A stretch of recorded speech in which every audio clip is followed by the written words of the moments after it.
Assalamualaikum warahmatullahi wabarakatuh. Selamat pagi, perkenalkan nama saya Diki Sulatrisana dari Puskesmas Katak. Eh, Bolehlah saya menyapa Bapak Ibu semua. Selamat pagi. Pagi-pagi luar biasa semangat. Oke, makasih Bapak Ibu. Kayaknya memang hari ini semangat betul ya. Tidak lupa juga saya mungkin sedikit membacakan pantun dari saya. Jalan-jalan pergi ke Katak, jangan lupa membeli madu. Saya sangat senang bertemu Ibu dan Bapak. Semoga nanti pas pulang kita membawa ilmu. Oke lah Bapak Ibu, mungkin hari ini saya sedikit menjelaskan tentang bagaimana kita bisa menggunakan faktor dari penyakit tidak menular. Kira-kira di sini Bapak Ibu sudah mengerti tentang penyakit tidak menular? Belum terlalu. Yang setahu Ibu kira-kira penyakit tidak menular itu seperti apa sih? Contohnya? Ya seperti hipertensi. Ya betul. Terus ada apa lagi? Jantung. Betul. Nah, itu salah satu dari penyakit-penyakit tidak menular seperti obesitas, jantung koroner, diabetes mellitus. Nah, dengan cara kita mengendalikannya ada namanya cerdik.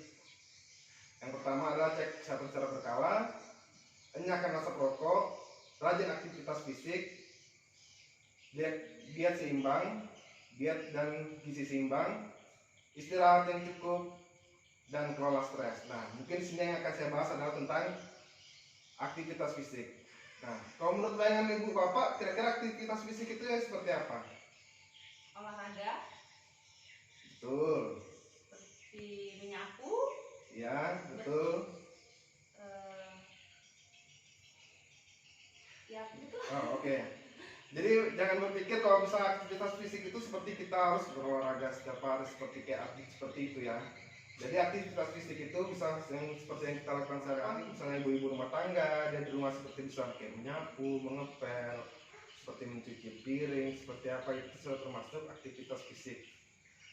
Dan juga mungkin ya bisa kita olahraga jogging-jogging seperti itu. Jadi jangan berpikir namanya aktivitas fisik itu ya harus seperti yang kayak olahraga seperti jogging atau bermain olahraga seperti main bola. Enggak.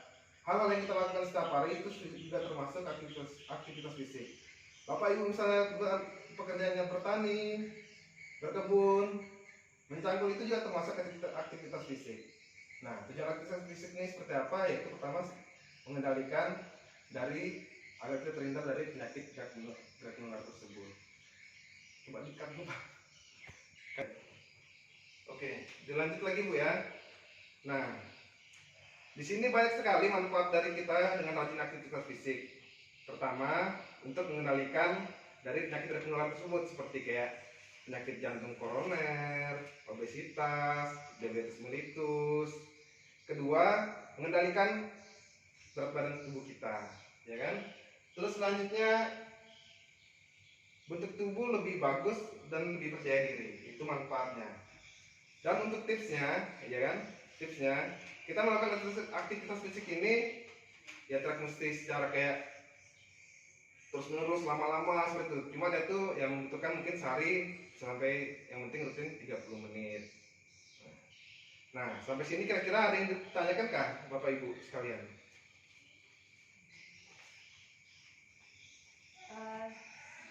Cukuplah mungkin kami ini tahu bagaimana aktivitas yang seperti apa yang harus dilakukan untuk paling tidak meminimalisir penyakit menular.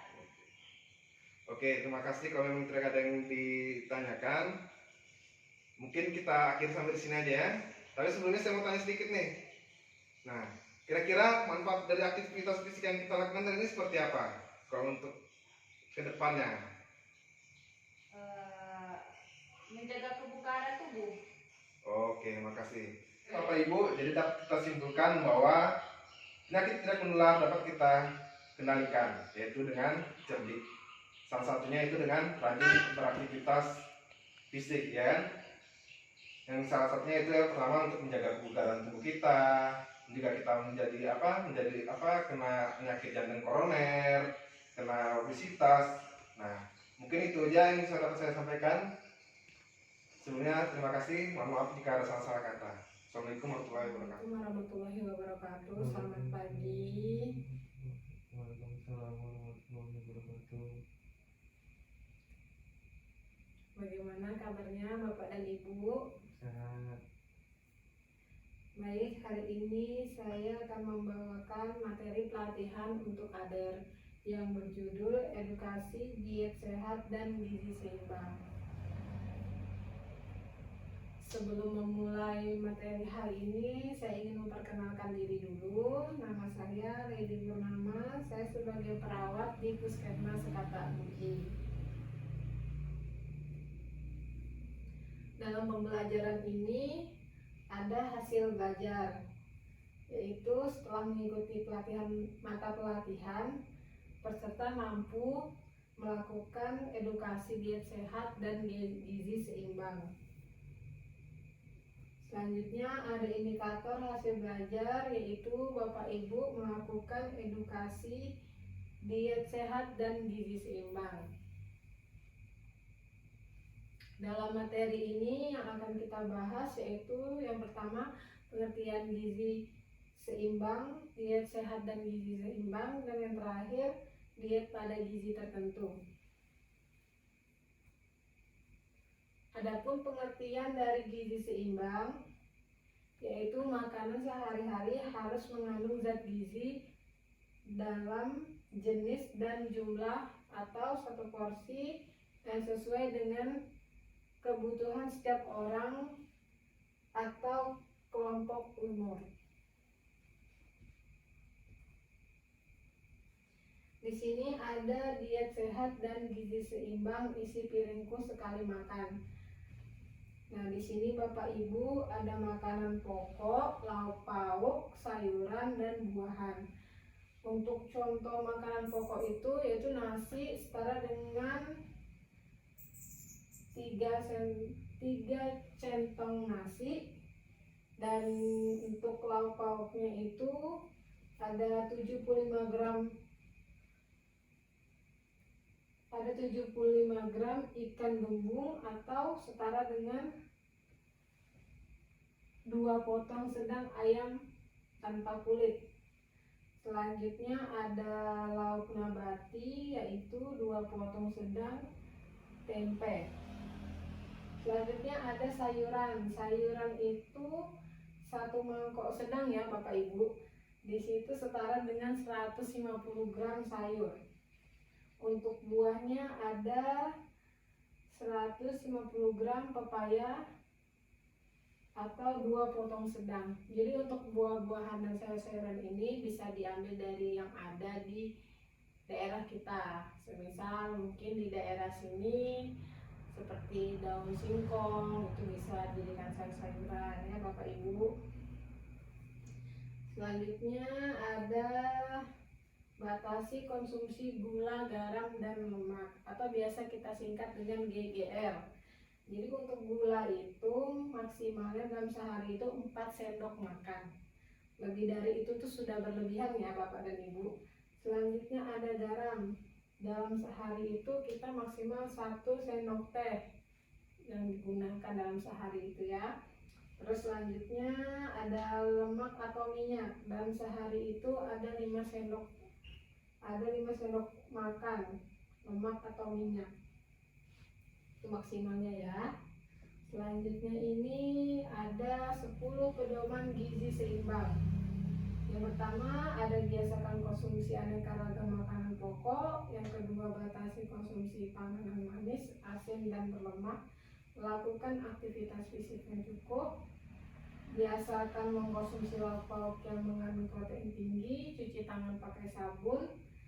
Biasakan sarapan pagi ya. Jadi nanti Bapak Ibu kalau misalnya edukasi masyarakatnya kita jelaskan seperti ini. Biasakan sarapan pagi, biasakan minum air putih yang cukup, banyak makan buah dan sayuran.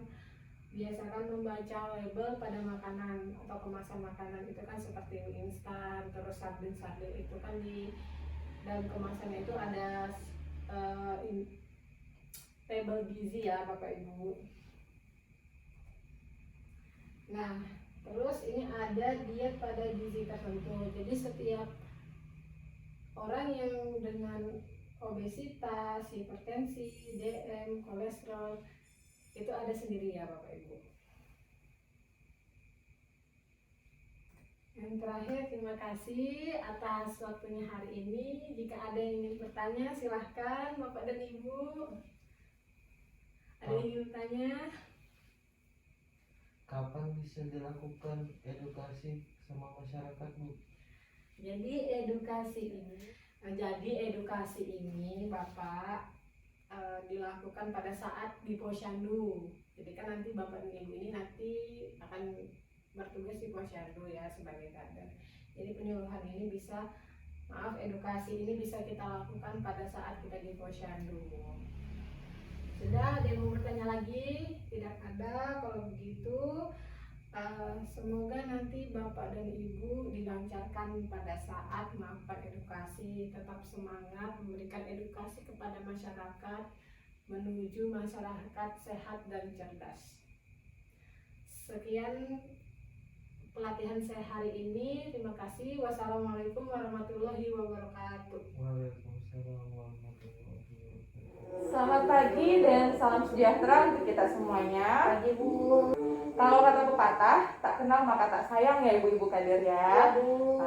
Jadi izinkanlah saya memperkenalkan diri saya. Nama saya Bidan Meli. Saya bidan yang bekerja di Puskesmas Katak Buji. Ibu-ibu, saya ada sedikit pantun, boleh ya? Boleh Bu. Jalan-jalan ke desa Katak Buji. Ketemu ibu kader, dikasih buah leci. Artinya Hari ini belajar edukasi bersama Bidan Meli. Semoga paham dan ingat sampai nanti. Ya, bagus. Oke Bu, langsung aja saya ke materi ya. Ini tujuannya pelatihan kita pagi hari ini adalah untuk melatih ibu-ibu kader, di mana nantinya ibu-ibu kader bisa memberikan edukasi tentang bahaya merokok kepada masyarakat. Adapun materinya yang pertama nanti tentang bahaya merokok, yang kedua manfaat tidak merokok untuk kesehatan mental, emosional, dan ekonomi. Selanjutnya adalah kendala dalam berhenti merokok. Oke. Nah, di sini saya punya lembar balik ya ibu-ibu, bisa dilihat, yang nantinya bisa juga ibu-ibu kader gunakan untuk memberikan edukasi kepada masyarakat ya. baik Bu. Adalah mengenai bahaya dari merokok. Nah, sebelumnya saya mau bertanya dulu kepada ibu siapa namanya? Helen. Oh, Ibu Helen. Ya, Bu. Ibu Helen, di rumah apakah ada keluarga yang merokok? Ada Bu Bidan. Siapa Bu yang merokok? Suami saya. Oh, suaminya. Ya, Bu. Nah, kebiasaan merokoknya gimana Bu? Sehari merokok berapa bungkus habis? Sehari 2 bungkus Bu Bidan. Wah, banyak ya, Iya, 2 bungkus lumayan, ya Bu, ya Bu. lumayan. Nah ya, yang pertama adalah bahaya dari merokok ini. Nah, ada gambarnya. Ini bisa yang pertama mengakibatkan penyakit pada paru-parunya, itu mengganggu kesuburan ya. Waduh. Biasanya orang bilang impotensi, mengganggu kesuburan bagi si perokok, mau itu laki-laki atau perempuan. Lalu yang ketiga adalah meningkatkan resiko stroke ya. Karena adalah manfaat dari berhenti merokok. Nah, manfaat yang pertama dari segi kesehatan pasti terhindar dari 3 yang tadi ya. Terus untuk dari segi mentalnya, mental dan sosial, yaitu mengurangi kecemasan dan depresi serta stres ya. Dari segi sosialnya semakin banyak teman-teman yang mau mendekat. Karena apa? Selama ini mungkin dia dijauhi karena asap rokoknya mengganggu kesehatan orang lain ya. Kemudian dari segi ekonominya pasti apa Bu? Lebih hemat. Uang orang susah untuk berhenti merokok. Iya Bu, kenapa ya Bu Bidan ya? Ya, itu susah berhenti merokok karena kandungan nikotin yang sudah terlalu banyak masuk ke dalam darah kita itu dialirkan ke otak ya ibu-ibu, mengakibatkan otak kita menghasilkan namanya hormon dopamin, itu yang berfungsi untuk membuat rasa nyaman ya. Setelah merokok dia merasakan nyaman. Berangsur hilang hormon dopamin itu, hilang timbul rasa nyamannya, sehingga dia pengen nyaman lagi, kembali lagi merokok. Sepertinya ibu-ibu nanti bisa menganjurkan kepada masyarakatnya yang merokok. Yang pertama adalah rajin melakukan aktivitas fisik ya, yang positif. Kemudian yang kedua adalah menganjurkan warganya untuk melakukan konsultasi dengan tenaga kesehatan ya. Oke, materi kita itu saja Bu, sangat singkat ya. Ada yang tidak paham? Sudah jelas Bu. Sudah jelas ya. Oke. Jadi boleh nggak saya tanya untuk Ibu Helen tadi ya? Iya, Bu. Boleh nggak Bu disebutkan untuk saya satu aja bahaya merokok? Menyebabkan penyakit stroke Bu. Oh, menyebabkan penyakit. Iya. Betul sekali. Kita beri tepuk tangan untuk Ibu Helen ya. Teman saya, nantinya materi yang saya sampaikan ini bisa untuk ibu-ibu kader gunakan untuk mengedukasi masyarakat yang ada di sekitar ibu-ibu tinggal. Baik Ya. Bu. Semoga semangat ya ibu-ibu ya. Semangat Bu. Ya, jadi kita harus menjadi penggerak untuk hidup sehat di wilayah kita tinggal. Oke, mungkin itu saja dari saya. Sekian, selamat siang dan terima kasih. Siang.